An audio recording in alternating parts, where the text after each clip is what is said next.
El siguiente programa es financiado por el Fondo para el Desarrollo de la Televisión de la Autoridad Nacional de Televisión, ANTV.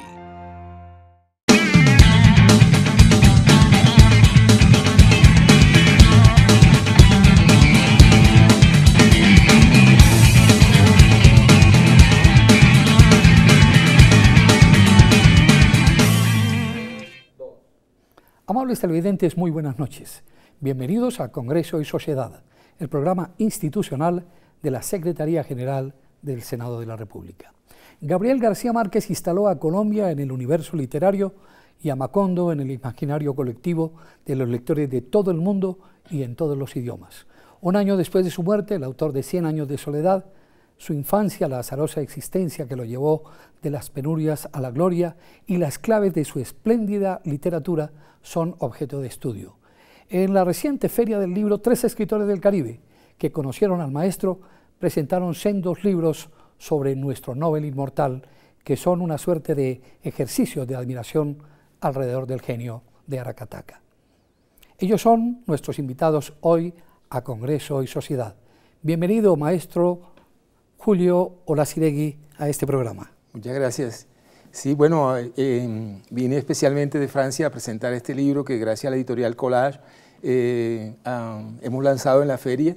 La contribución mía se llama Vida cotidiana en tiempos de García Márquez y pretendí contar 50 años desde la lectura de 100 años de soledad, cuando yo era un joven bachiller, hasta nuestros días, hasta el año pasado que ya en París lo despedimos frente al hotel donde redactó El coronel no tiene quien le escriba, unos 200 latinoamericanos, no solamente colombianos, mexicanos, venezolanos, chilenos, que se reunieron espontáneamente y por las redes sociales ahora nos dimos cita ahí un día o 2 días después de su muerte para celebrar este personaje que ha sido muy importante para nosotros, no solamente para los escritores o artistas en ciernes, sino para Colombia entera, ¿no? He podido ver aquí en la feria el interés que hay en el pabellón Macondo de los jóvenes por enterarse de qué es esto, ¿no? La imagen que proyectaba el Nobel entre los estudiantes y los escritores latinoamericanos en Europa están aquí relatadas. Sus influencias en el medio intelectual, el cine, la música, los riesgos de la literatura, en los que su criterio estético fue decisivo. Exactamente. Este libro, bueno, en mi cabeza se llamaba Vida cotidiana de un estudiante de letras en tiempos de García Márquez, porque claro, ya él, cuando yo lo leí por primera vez, fue 100 años de soledad, y a partir de ahí ya yo fui, como todos los pichones de escritores, estaba ansioso, esperando que saliera un nuevo libro de él para leerlo. Entonces, lo que cuento en este libro son esos 50 años de estudio, porque bueno, yo era un joven bachiller, después intenté estudiar en la Universidad de Antioquia Ingeniería Industrial, después Sociología y el teatro me agarró más, y me llevó al periodismo, el periodismo me llevó pues vivía del periodismo en El Heraldo. Bueno, tuve la suerte de conocer a Jacques Gillard, que es un crítico francés que sacó 3000 páginas de periodismo de García Márquez, del Heraldo y del Espectador. O sea que poco a poco a mí me fueron cooptando los escritores. Alfonso Fuenmayor, que era el subdirector del Heraldo y que fue muy amigo de Gabriel, y que fue quien me hizo conocer a Gabriel, porque un día me dijo, ¿no te quieres ir para Cartagena a entrevistar a Gabito? Y él estaba muy joven, todavía estaba escribiendo El otoño del patriarca, entonces yo fui a Cartagena y pude hablar con él y le hice una entrevista y después lo volví a ver aquí en Bogotá, una vez que yo era reportero del Espectador. Fui a cubrir la llegada de Susana Jiménez, que era una cantante mexicana, y me lo encontré, él estaba con Felipe González, que todavía no era... Argentina. Exactamente, y me lo encontré ahí, entonces él recordaba el joven reportero de Cartagena, y después en París me lo volví a encontrar varias veces, y aunque no éramos amigos, pues él sentía como cierta simpatía, porque yo era de Barranquilla, y él también me dijo un día que me lo encontré, ya estaba haciendo frío y tenía las manos con unos guantes negros, y se quitó el guante y me dijo, ¿qué tal un barranquillero con guantes? Y entonces me dio la mano. O sea que él también se consideraba barranquillero un poco, sí. ¿Hay alguna influencia de García Márquez en su obra, en su novelística? Pues la influencia es, digamos, que él dice que hay que considerar la realidad, o sea, con mucha poesía, ¿no? Para poder sacarla de lo prosaico, y que la novela es una recreación poética de la realidad, la literatura. Entonces él nos da muchas pistas, pero no lo podemos copiar, porque si no todo el mundo dice, este es su García Márquez, esto no vale. pero él sí nos enseña que tenemos que leer mucha poesía, Góngora, Miguel, el poeta nicaragüense Rubén Darío, que tanto le gusta y que influyó en El otoño del patriarca. O sea, él nos ha enseñado a leer con la perspectiva de escribir mejor, pero no necesitamos copiarlo. ¿En qué momento decidió escribir esta obra, Vida cotidiana en tiempos de García Márquez? Bueno, este es un proyecto de la editorial Collage, gracias a Marco Antonio García, a Marly Solano y Álvaro Suescún, que son los editores pues son las personas responsables, que lanzaron con mucha olfato para esta feria una serie de libros que parece una enciclopedia sobre García Márquez, porque hay muchas, digamos, visiones con los otros autores que están en esta colección. Entonces, a partir de octubre del año pasado yo estuve trabajando en este libro, que ya tenía material antiguo también, entonces hizo como una compilación para obedecer al título, que me gustaba lo de la vida cotidiana, ¿no? Pero la vida cotidiana incluye muchas cosas, ¿no? La ciencia, la física, o la política, o el teatro, no solamente es comer y andar al trabajo, sino que la vida cotidiana tiene muchas ramificaciones, entonces yo pretendía contar eso, ¿no? Hablar sobre la cotidianidad del maestro. Bueno, muchas gracias a Julio Olazieregui por su presencia aquí en Congreso y Sociedad a propósito del lanzamiento de esta colección de escritores caribes sobre la obra de nuestro Nobel. Muchas gracias a usted por haberme invitado. Vamos a algunos mensajes institucionales y ya regresamos con un nuevo invitado.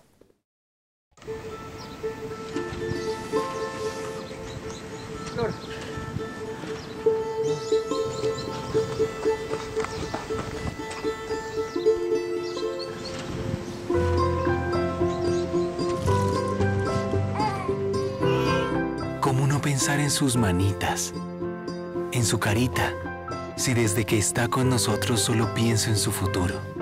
Por su salud, por su educación.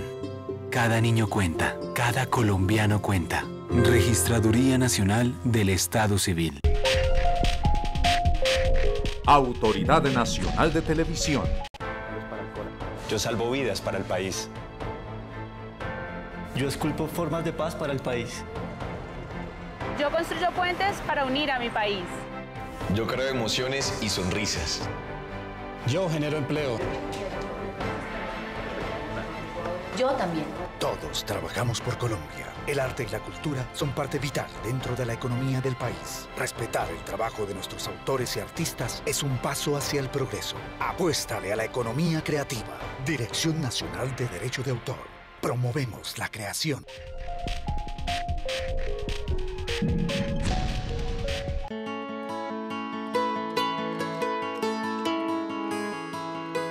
En cada momento importante.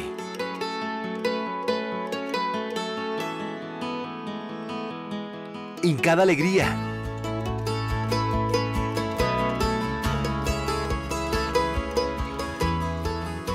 En cada momento difícil. La registraduría acompaña la vida de todos los colombianos. Cada colombiano cuenta. Registraduría Nacional del Estado Civil. La democracia es nuestra huella. Autoridad Nacional de Televisión. Un nuevo invitado aquí en este programa dedicado a García Márquez y su obra, con 3 autores costeños que escriben sobre el Nobel. Joaquín Matos Omar, cronista, periodista, escritor, poeta.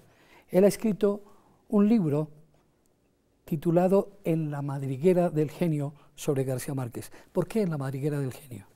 Bueno, el título obedece a uno de los textos que integran el libro y que es un texto que me parece clave dentro de la obra porque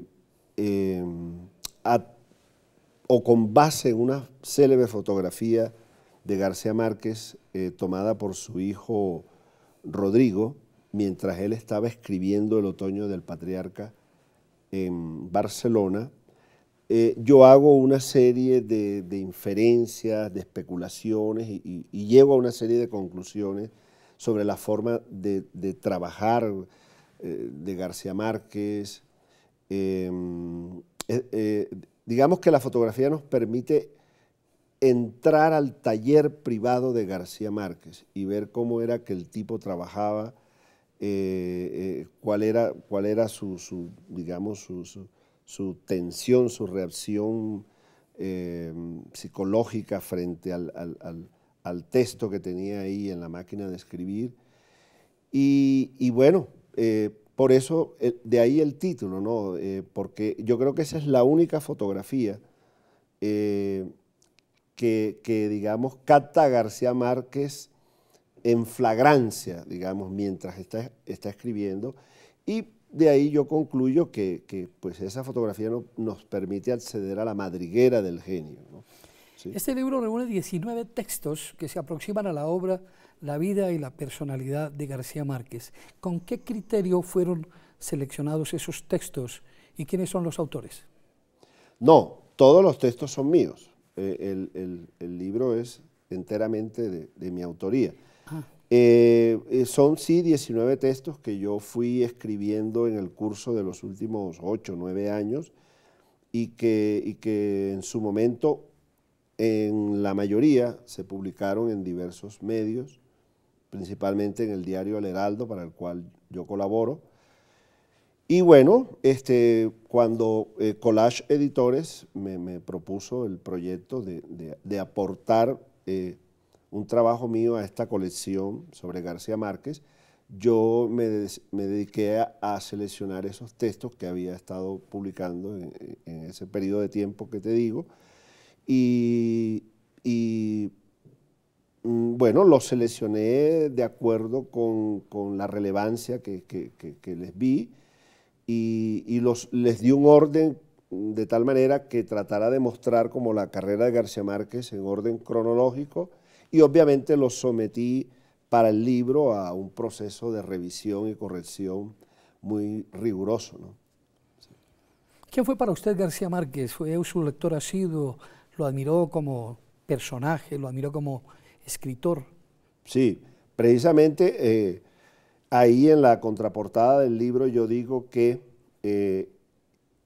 se puede asumir como una suerte de ejercicios de admiración por García Márquez, porque se trata de eso. O sea, yo no tengo ningún interés en desconocer que yo, desde que a los 13 años de edad leí 100 años de soledad, me convertí en un admirador absoluto de García Márquez, y admiración que con los años, lectura tras lectura, se fue no solo fundamentando, sino que se fue incrementando, de tal manera que sí, yo incluso, para emplear un término un poco frívolo, puedo decir que yo soy un fan de García Márquez, y lo seguiré siendo porque allí quedó su obra, y la seguiré releyendo, y bueno, ya sabemos que no vamos a contar con nuevas obras de García Márquez, aunque por ahí hay un libro que quedó inédito, una novela que se titula En agosto nos vemos, que muy posiblemente yo creo que sí va a ser publicada, pero no, con el universo de obras que él dejó es suficiente para que uno siga recreándose y disfrutando durante el resto de la vida, ¿no? Usted habla particularmente aquí en su libro de los amores contrariados de Gabo con Francia y los amores de siempre con Barranquilla. Es correcto, sí. Fíjese, yo descubrí, pues, mirando la serie de experiencias que se habían dado entre García Márquez y Francia, que entre él y ese país europeo se había dado como una especie de amores contrariados, para utilizar una expresión que es de él, y un tema que era de mucho interés para él y que desarrolló en varias novelas. Sí. Para sintetizarlo, fíjense, Gabo inicia su relación con Francia cuando llega a París en el año de 1955, y empezó siendo muy mala esa relación porque él pasó mucha hambre allá. Estábamos en la guerra de independencia de Argelia, y él fue confundido con un argelino y fue llevado a la policía. Se vio obligado para comer a esculcar, digamos, en los botes de basura de la calle. Pero luego tenemos que es allí en París donde él escribe una de sus más grandes obras, que es El coronel no tiene quien le escriba. Entonces, así fui notando que había esos altos y bajos en la relación García Márquez y Francia. Por ejemplo, después de 100 años de soledad, que fue éxito en todo el mundo, Francia fue el único país europeo donde no tuvo tanta acogida. Pero al final Francia le concede la máxima condecoración que ese país le otorga a ciudadano alguno, que fue la Legión de Honor. Entonces, a eso es a lo que yo llamo los amores contrariados. Y con Barranquilla sí fue un amor total de García Márquez, desde que lo llevaron muy niño a la ciudad. Él tuvo 3 residencias fundamentales en Barranquilla, cuando era un niño de entre los 11 y los 15 años, que terminó la primaria y inició el bachillerato. Luego el periodo ese de los 50, en que se conoce con sus grandes amigos del grupo de Barranquilla. Y después, una época en que estaba escribiendo El otoño del patriarca, él tenía la novela casi lista en Barcelona, pero la releyó y la encontró muy aséptica, dijo él. Le faltaba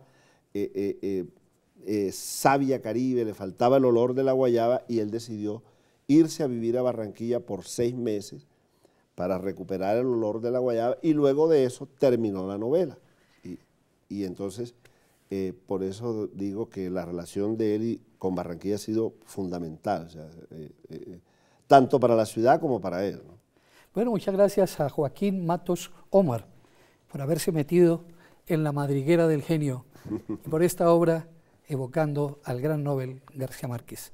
Por su presencia aquí en Congreso y Sociedad, nuestra gratitud permanente. Vamos a algunos mensajes institucionales y ya regresamos con nuestro último invitado. Hoy es el día de nuestro grado. Inicia la película de nuestros sueños. Llega el tiempo de grandes preguntas y respuestas. Y a pesar de que el mundo se mueva rápido, todo lo podemos hacer posible. Solo debemos conectarnos con las oportunidades.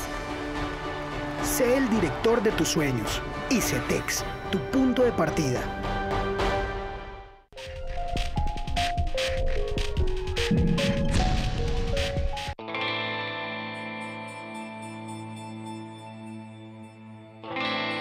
Cuando no se reconoce tu trabajo, es como si estuvieras mudo.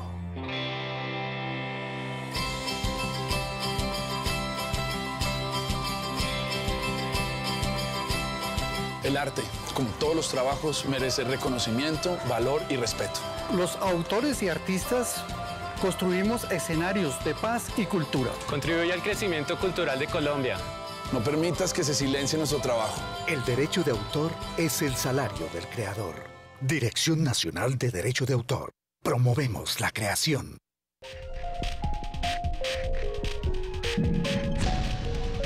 Federico es un joven que todo lo remedia fácilmente. Si hace frío, se pone un saco, pero si hace mucho calor, enciende el aire acondicionado o se ducha una y otra vez. Tira los papeles en la calle porque para eso hay gente que los recoge. Fede acaba de jugar fútbol y quiere un vaso de agua. Abre la llave, pero no sale agua. En ese momento recuerda que cuando lava su carro desperdicia mucha agua. Cuando enciende las luces de su casa, nunca las apaga. Cuando se afeita, nunca cierra la llave. Y por fin Federico se preocupa por la falta de agua. Agua, mi derecho, mi deber. Una campaña del Ministerio de Ambiente y Desarrollo Sostenible. Todos por un nuevo país. Paz, equidad, educación.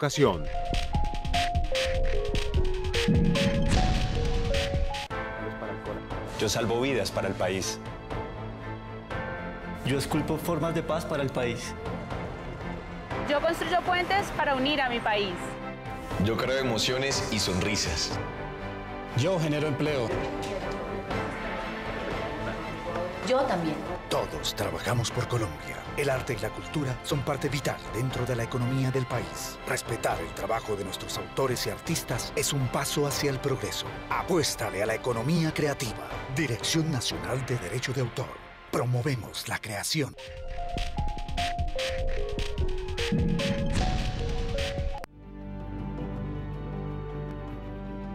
Hemos recorrido el país, escuchando a la gente, dialogando, proponiendo y aportando juntos. Todos desde las regiones estamos construyendo el Plan Nacional de Desarrollo.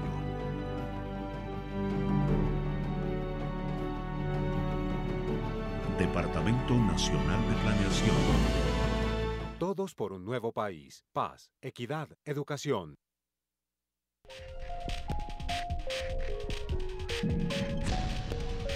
Tortuga de barras, guacamayo apagado, mono viajero. No dejemos que estas sean las especies de moda en Colombia. Los animales pertenecen a su entorno natural, no a jaulas y casas para vivir como mascotas. En esta temporada, disfruta la naturaleza de nuestro país y deja que los animales también la disfruten. No les quites su libertad. La gestión ambiental y el cuidado de nuestra fauna es responsabilidad de todos. Un mensaje de la CAR Cundinamarca. Autoridad Nacional de Televisión. De nuevo aquí en Congreso y Sociedad con el tema Gabriel García Márquez, 3 escritores costeños que han escrito sobre la personalidad y la obra del Nobel inmortal colombiano, Gabo, nuestro Gabo. Gabito nuestro de cada día es el título de Álvaro Suescún, que lanza la editorial Collage, o que lanzó en la Feria del Libro. Álvaro Suescún, cuéntenos cuál es la proyección de este libro. Este libro son 33 escritos compilados por mí con el interés fundamental de rehacer la vida de Gabo, su relación con el Caribe colombiano. Todos saben que nació en Aracataca y todos saben que de manera permanente él evocaba, sobre todo cuando hablaba de recuperar el olor de la guayaba, de esas épocas que le daban cierta facilidad para poder recuperar el sentido de escribir. En García Márquez eso es conocido, pero en el Caribe colombiano la relación estrecha que existió entre ellos dos, sobre todo la influencia que desde él se percibió para los escritores, tanto de antes como los de ahora, es lo que quiero yo recuperar en este libro. De manera que invité a, ya lo dije antes, 33 de nuestros escritores, entre ellos Heriberto Fiorillo, Alberto Salcedo Ramos, Joaquín Matos Omar, Miguel Iriarte, Roberto Burgos Cantor, Roberto Montes Matiú, y con algunos de ellos los mezclé también con algunos de los que fueron conocedores de cerca y tuvieron una amistad muy férrea con Gabriel García Márquez, de tal manera que pude conseguir textos también de Germán Vargas, de Alfonso Fuenmayor, de Álvaro Cepeda Zamudio, de su esposa La Tita, en donde se va configurando con estos textos un ambiente caribe y una especie de reconstrucción de su relación con el Caribe colombiano. Porque me dice usted que al morir García Márquez ustedes sintieron una gran orfandad. Naturalmente dejó un gran vacío en el mundo literario, pero ese hueco quedó mucho más profundo en las personas del Caribe colombiano, que sentíamos que aquel que había sido un personaje muy nuestro se nos escapaba de las manos, se diluía en nuestra relación y se convertía, obviamente por su obra y por sus actitudes y sus actividades, en un personaje de talla universal. En esos días pudimos percibir cómo se expresaron, se manifestaron de mil maneras todos los grandes escritores, los grandes personajes de la vida mundial, y particularmente en nuestro país hubo también expresiones de solidaridad que se manifestaron a través de sendos escritos, y muy poca oportunidad tuvimos en el Caribe colombiano de hacerlo, de manera que allí surgió esa idea de poder recuperar ese Gabo nuestro del Caribe colombiano. Por eso se llama el Gabito, el García Márquez nuestro de cada día, que es el Gabito, por una razón sencilla. A él se le conoció como Gabo a partir de 100 años de soledad, cuando ya se convirtió en un personaje célebre, pero resulta que en la costa, en el Caribe colombiano, nunca se le conoció como Gabo. Gavito es el diminutivo con el que se conoce a los Gabriel y a él siempre se le dijo Gavito.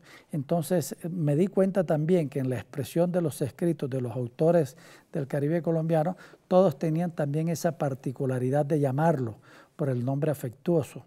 Entonces también quise recuperar esa parte. ¿Estos son textos publicados en algunos medios a propósito de la muerte de García Márquez o fueron escritos para este libro? La idea inicialmente era recuperar textos, no importaba cuál fuera su circunstancia, pero poco a poco en el desarrollo del trabajo me di cuenta que se iba componiendo, configurando una especie de vida de Gabo en el Caribe. Al tomar algunos de los textos y superponerlos, me di cuenta de que lo que había allí subyacente era una manera de encontrar también contada una biografía desde lo personal. Entonces solicité a algunas personas que escribieran específicamente sobre ese Gabito nuestro y encontré también en los textos de los antiguos amigos de Gabo que se configuraba esa posibilidad. De manera que terminé solicitando a muchos de los autores que escribieran un texto específico. El 70-75% de los textos han sido escritos especialmente para el libro y el 25% queda para los que ya no era posible hacerlo porque están fallecidos. De Álvaro Suescún, Gabito nuestro de cada día. Una evocación casi como el Padre Nuestro.